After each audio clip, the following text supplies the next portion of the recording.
Hello and welcome back to Mrs. P's Prose. Thank you for joining me. Today we will be reading from the Women Who Broke the Rules series, and we will begin with our first woman, who is Sonia Sotomayor. I'll be the judge of that. Sonia Sotomayor is a wonderful role model, and let me read you a little bit about her past. Sonia Sotomayor's path from growing up in the projects of New York City to success in Ivy League universities to her rise in the legal profession is a true testament to the American dream. In her life and career, she broke the rules women were supposed to follow, ultimately becoming the first Latino justice and third woman ever to serve on the Supreme Court. Her determined spirit and achievements make her a role model and an inspiration, and that is exactly why I want to read this story to you. I hope it serves as an inspiration to all of you, and you'll bear with me in the next 3 weeks as we cover the story of Sonia Sotomayor. Let's get started. This book covers 6 chapters. Today, I will read to you Chapter 1, Hot Pepper, and Chapter 2, Making Choices. The following week, I will read Chapter 3, Alice in Wonderland, and Chapter 4, More Hot Pepper. And then the final week, we will close with Chapter 5, Burst-in Barriers, and Chapter 6, An Electric Current. From the Women Who Broke the Rules series, Sonia Sotomayor. I'll be the judge of that.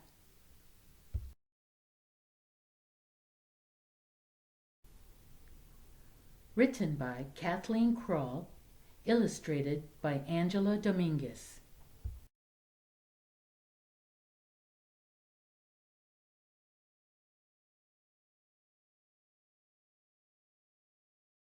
A girl grows up in a tough neighborhood. Her poor immigrant parents don't speak English and don't get along. She tackles a serious illness and rises to become one of the country's guiding lights. How did Sonia Sotomayor do that? My sister, her younger brother said, was tough as nails. He would know. She beat him up all the time. But she was also his protector at school. Anyone who wanted to pick on him had to fight her first. I've spent my whole life, Sonia once wrote, learning how to do things that were hard for me. Life was hard almost from the time she was born on June 25, 1954, in the Bronx part of New York City. She grew up in red brick public housing projects for people with little money. Sonia was so feisty as a toddler that her nickname was Aji, or Hot Pepper. Her parents worried that too much energy would get her in trouble. Both parents had left all their family and friends behind in Puerto Rico. A group of islands in the Caribbean Sea, Puerto Rico is not a state yet. It has belonged to the United States since 1898 and is the poorest territory under its rule. Many of its Spanish-speaking people have moved away in search of better lives.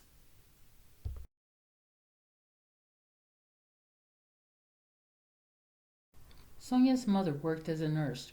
Her father worked in a factory. The couple mostly fought.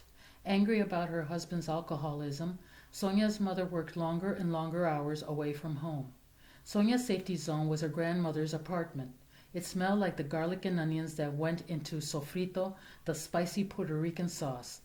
Her abuelita's encouragement helped Sonia imagine the most improbable of possibilities for my life.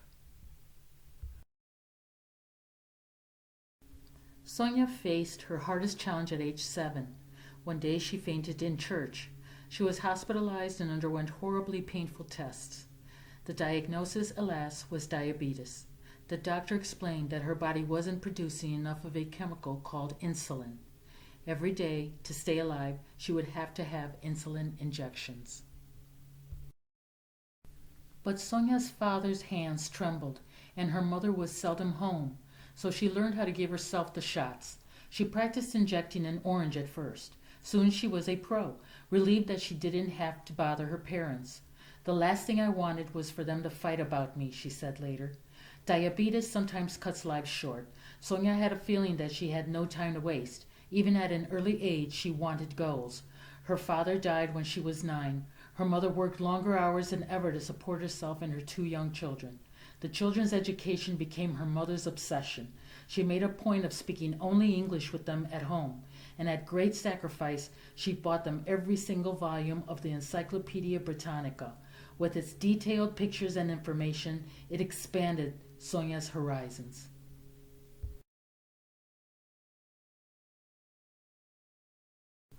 She started hanging out at the library. Her favorite books were the Nancy Drew mysteries with the girl detective who risks danger to solve crimes. Nancy broke rules that usually kept girls on the sidelines. She was active, outspoken, brainy, and not afraid to show it. Sonia was set on being a detective like Nancy, a real one on a police force. She seemed to meet the requirements. I was a keen observer and listener. I picked up on clues. I figured things out logically, and I enjoyed puzzles. Her doctor squashed that plan. At that time, police detectives was on the list of jobs too active for someone with diabetes. Sonia didn't give up. She also adored Perry Mason, a TV courtroom drama. Our legal system is so complex that people need lawyers, experts in the law, to help. Perry was a wise lawyer who seldom lost a case. Sonia saw attorneys as heroes, arguing, solving problems with brain power, using the law to right wrongs. Plus, Perry usually worked safely inside, in a courtroom. Perfect! I was going to college, she said, and I was going to become an attorney, and I knew that when I was 10. One day, a Perry Mason episode ended with a shot of the judge in charge of the trial.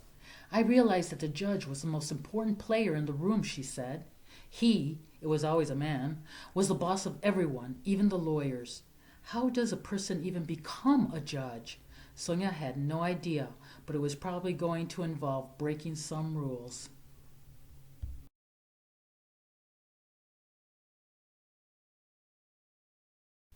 Chapter 2, Making Choices. One year, Sonia's apartment became infested with giant cockroaches. It gave her a lifelong fear of creepy, crawly things. But the public housing projects were mostly safe then, even though danger lurked. Sonia grew up watching how people handled their problems, and you saw kids making choices. One of them was her best friend, her cousin Nelson. He was smarter than she was, but he made bad choices. He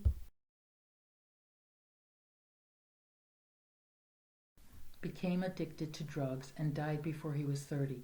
This was not going to happen to Sonia. At school, she rarely got in trouble.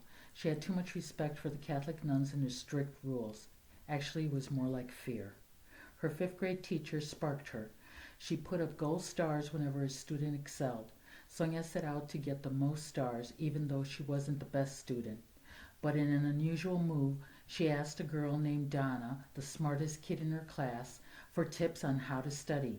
It worked. Sonia earned more stars, and she learned that getting help was cool.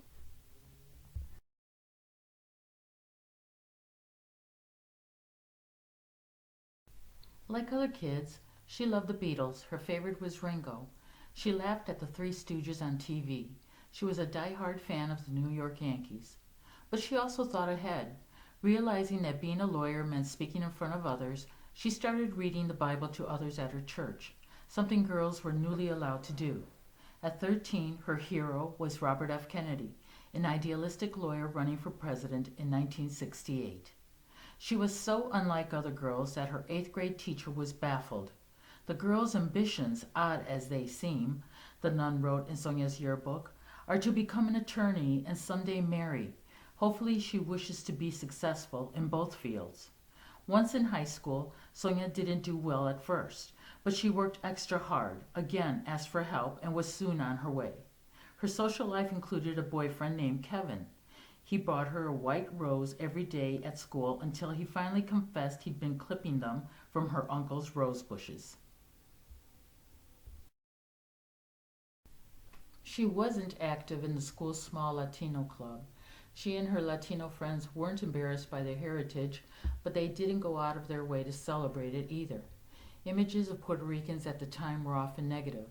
In West Side Story, a popular Broadway musical and movie, they were shown as gang members and criminals, not that smart-speaking broken English. But Sonia did join the debate team. It was fun to make an argument and to read people by watching their body language. She even figured out how to argue with teachers without getting in trouble when she felt that they were being unfair. Her kitchen table was a meeting place for Sonia's friends to yak about events in the news. Her mother would get home after her long workday and feed the group pork, chops, rice, and beans.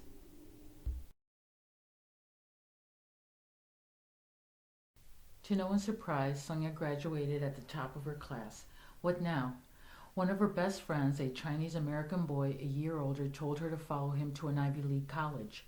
These private schools, Harvard, Princeton, and 6 others, were considered the best. They had ivy-colored buildings and were hard to get into, and cost more than she could ever afford. They were mostly white and male, but they were growing more diverse and providing scholarship money. Sonia's friend warned that such a fancy college would be hard for her, but he urged her on. She didn't need that much urging. She had seen the movie Love Story and had fallen in love with Harvard in Massachusetts.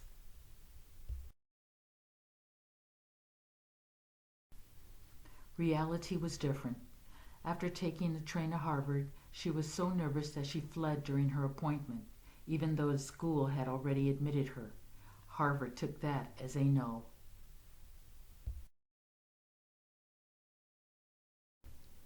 Next time we meet on Mrs. P's Prose, I will read Chapter 3, Alice in Wonderland, and Chapter 4, More Hot Pepper?